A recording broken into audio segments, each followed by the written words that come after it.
मैं स्नेहा गुप्ता, कशिश न्यूज़ देख रहे हैं। देखिए, मेक इन इंडिया के तहत लोकल उत्पादकों को प्रमोट करने के लिए बिहार के हर एक स्टेशन पे एक उत्पाद लगाया जाने वाला है, जिसकी शुरुआत कल पटना जंक्शन पे हो चुकी है।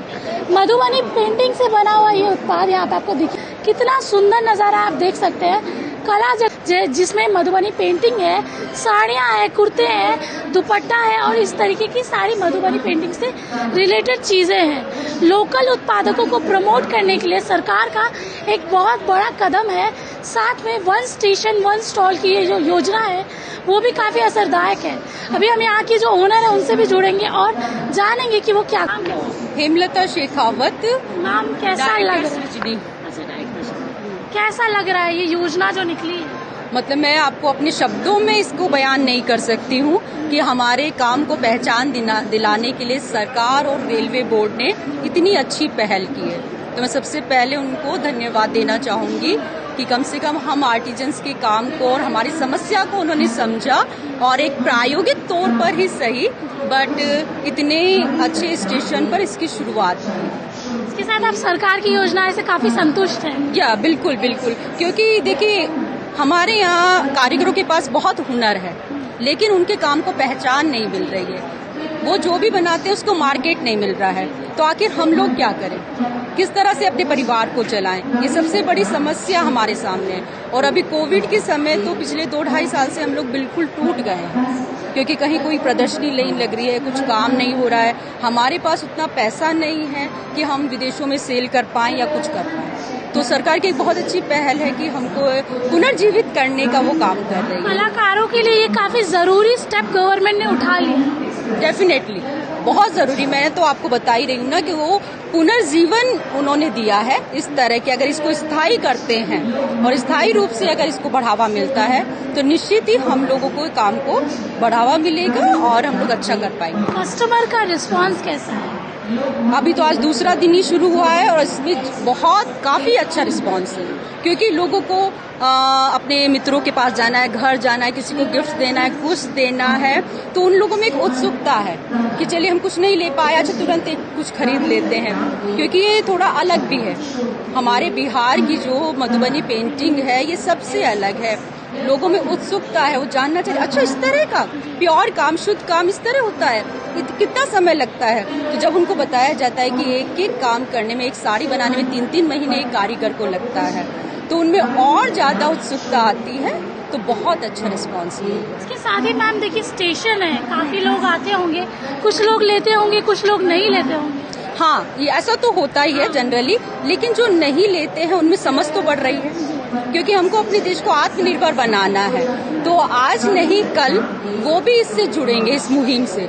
तो प्रचार प्रसार का काफी असर होगा जब वो आके देख रहे हैं। कोरोना की वजह से बिजनेस में आप लोगों को काफी नुकसान हुआ था? बहुत नुकसान हुआ, कितने घर टूट गए, हम लोग बिल्कुल कुछ मदद नहीं कर पा रहे थे। इवन आप सोच सकते हैं कि लोगों के लिए सब बंद था, हमने जो सामान अपने घर में बना के रखा हुआ था उसको भी हम किसी को नहीं दे पा रहे थे। तो बिल्कुल आर्थिक रूप से तो आप सोचिए कि हमारी कमर टूट गई। किस तरह कर्जा ले लेकर आर्टिजन्स ने, हम लोगों ने किस तरह से ये समय निकाला है, बहुत कठिन था। मैम देखिए, मधुबनी पेंटिंग के बारे में सबको ही जानते हैं, लेकिन आप बोल रही हैं कि मधुबनी पेंटिंग से साड़ियाँ भी बनी है, तो वो कैसे, मतलब क्या प्रोसेस है बनने का, क्या कुछ अलग? क्योंकि लोगों को कंफ्यूजन हो जाता है कि पेंटिंग और साड़ियाँ कैसे मैच हो जाए। हाँ, आप देखिए, आप मेरा साड़ी दिखा सकते हैं, ठीक है। मैंने जो ये वियर किया है ये प्योर कॉटन है। इस साड़ी को ही हमने थोड़ा सा, है ना, ब्लैक है इसलिए गोल्डन पर हमारे कारीगर ने एक बहुत सुंदर डिजाइन बना दिया। तो आप इसका क्या हुआ, लुक चेंज हो गया, प्लस इसका रेट भी बढ़ गया, दाम बढ़ गया। क्या, तो हमको तो वही चाहिए कि जो हम मेहनत कर रहे हैं उसका पैसा मिलना चाहिए, जिससे कि आर्टिजन्स का परिवार चले। कला जगत को प्रोत्साहित करना कितना जरूरी हो गया इस देश के? अगर हम आत्मनिर्भर भारत की बात कर रहे हैं, मेक इन इंडिया की बात कर रहे हैं, तो कला जगत को तो आपको सर्वोपरि बनाना होगा, क्योंकि हमारी रीढ़ ही कला है।